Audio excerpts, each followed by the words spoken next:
رسول اللہ صلی اللہ علیہ وآلہ وسلم نے فرمایا، مومن کو کوئی کانٹا بھی چبھتا ہے یا اس سے بھی کم کوئی تکلیف پہنچتی ہے تو اللہ تعالیٰ اس کی وجہ سے اس کا ایک درجہ بلند اور اس کے بدلے اس کا ایک گناہ معاف کر دیتا ہے۔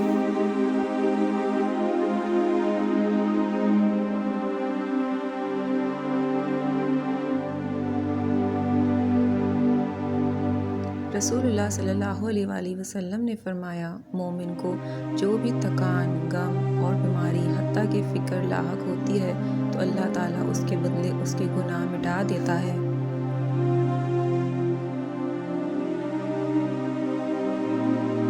نبی اکرم صلی اللہ علیہ وآلہ وسلم نے فرمایا، مسلمان جب اپنے مسلمان بھائی کی عیادت کرتا ہے تو وہ برابر جنت میں پھل چنتا رہتا ہے۔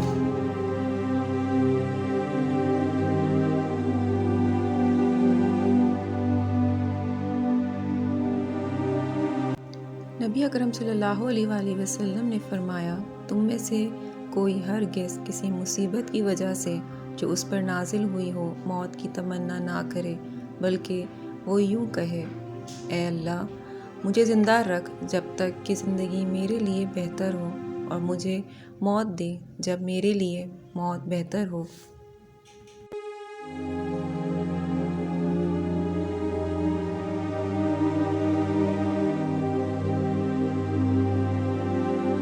رسول اللہ صلی اللہ علیہ وآلہ وسلم نے فرمایا، ایک مسلمان جس کی 2 راتیں بھی اس حال میں گزری کہ اس کے پاس وصیت کرنے کی کوئی چیز ہو، اس پر لازم ہے کہ اس کی وصیت اس کے پاس لکھی ہوئی ہو۔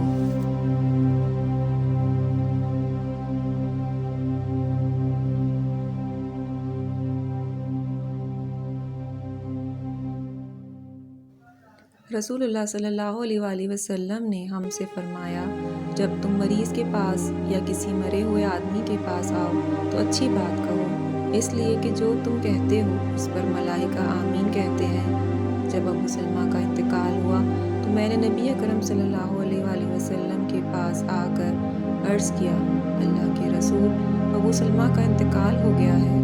آپ نے فرمایا، تو تم یہ دعا پڑھو، اے اللہ مجھے اور انہیں معاف فرما دے اور مجھے ان کا نعم البدل عطا فرما۔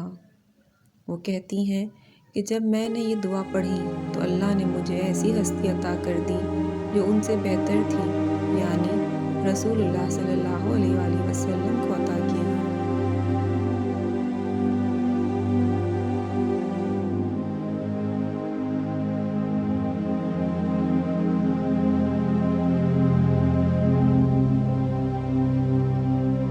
نبی اکرم صلی اللہ علیہ وآلہ وسلم نے فرمایا، مومن پیشانی کے پسینے کے ساتھ مرتا ہے۔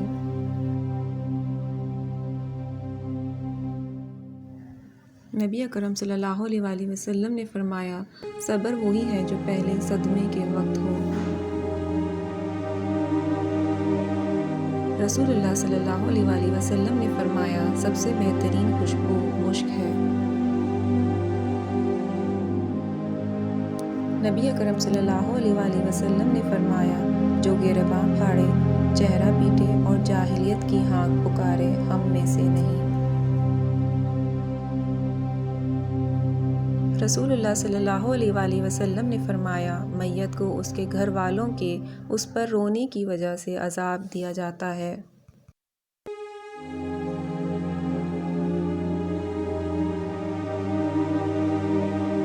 ہم رسول اللہ صلی اللہ علیہ وآلہ وسلم کے ساتھ ایک جنازے میں نکلے۔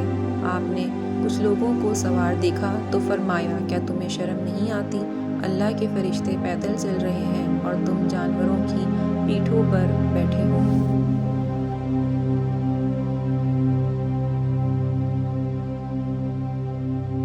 جنازہ تیزی سے لے کر چلو، اگر وہ نیک ہوگا تو اسے خیر کی طرف جلدی پہنچا دو گے، اور اگر وہ برا ہوگا تو اسے اپنی گردن سے اتار کر جلد رکھ دو گے۔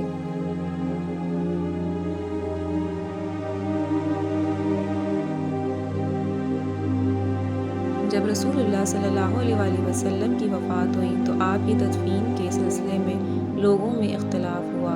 ابو بکر رضی اللہ عنہ نے کہا، میں نے رسول اللہ سے ایک ایسی بات سنی ہے جو میں بھولا نہیں ہوں۔ آپ نے فرمایا، جتنے بھی نبی ہوئے ہیں اللہ نے ان کی روح وہیں قبض کی ہے جہاں وہ دفن کیا جانا پسند کرتے تھے، اس لیے تم لوگ انہیں ان کے بستر ہی کے مقام پر دفن کرو۔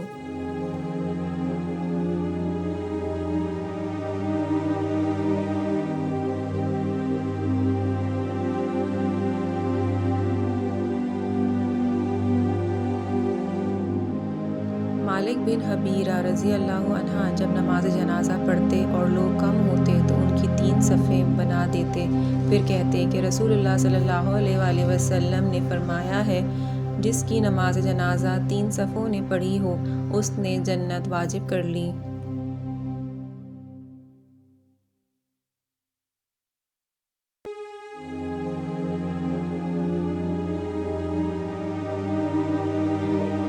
تین ساعتیں ایسی ہیں جن میں رسول اللہ صلی اللہ علیہ وآلہ وسلم ہمیں نماز پڑھنے سے یا اپنے مردوں کو دفنانے سے منع فرماتے تھے، جس وقت سورج نکل رہا ہو یہاں تک کہ وہ بلند ہو جائے، اور جس وقت ٹھیک دوپہر ہو رہی ہو یہاں تک کہ سورج ڈھل جائے، اور جس وقت سورج ڈوبنے کی طرف مائل ہو یہاں تک کہ وہ ڈوب جائے۔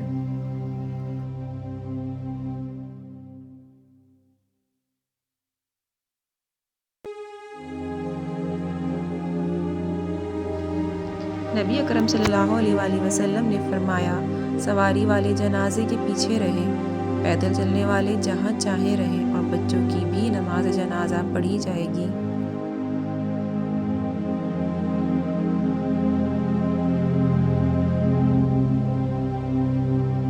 نبی اکرم صلی اللہ علیہ وآلہ وسلم نے فرمایا، بچے کی نماز جنازہ نہیں پڑھی جائے گی، نہ وہ کسی کا وارث ہوگا اور نہ کوئی اس کا وارث ہوگا جب تک کہ وہ پیدائش کے وقت روئے نہیں۔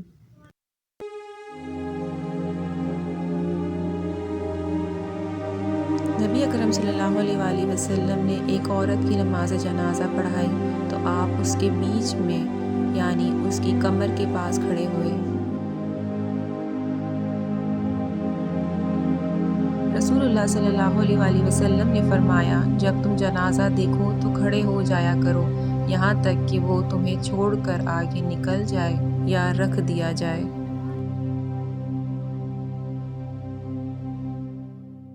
نبی اکرم صلی اللہ علیہ وآلہ وسلم نے فرمایا، قبروں پر نہ بیٹھو اور نہ انہیں سامنے کر کے نماز پڑھو۔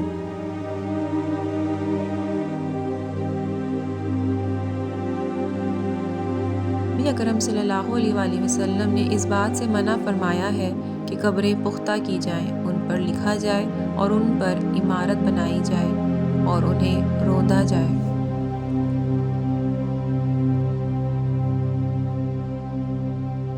رسول اللہ صلی اللہ علیہ وآلہ وسلم نے فرمایا، میں نے تمہیں قبروں کی زیارت سے روکا تھا، اب محمد کو اپنی ماں کی قبر کی زیارت کی اجازت دے دی گئی ہے تو تم بھی ان کی زیارت کرو، یہ چیز آخرت کو یاد دلاتی ہے۔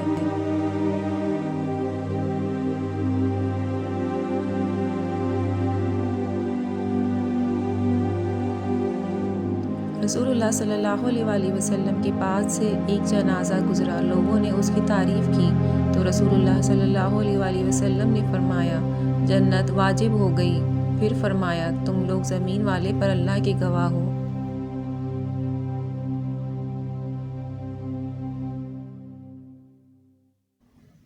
رسول اللہ صلی اللہ علیہ وآلہ وسلم نے فرمایا، شہید 5 لوگ ہیں، جو طاعون میں مرا ہو، جو پیٹ کے مرض میں مرا ہو، جو ڈوب کر مرا ہو، جو دیوار وغیرہ گر جانے سے مرا ہو، اور جو اللہ کی راہ میں شہید ہوا ہو۔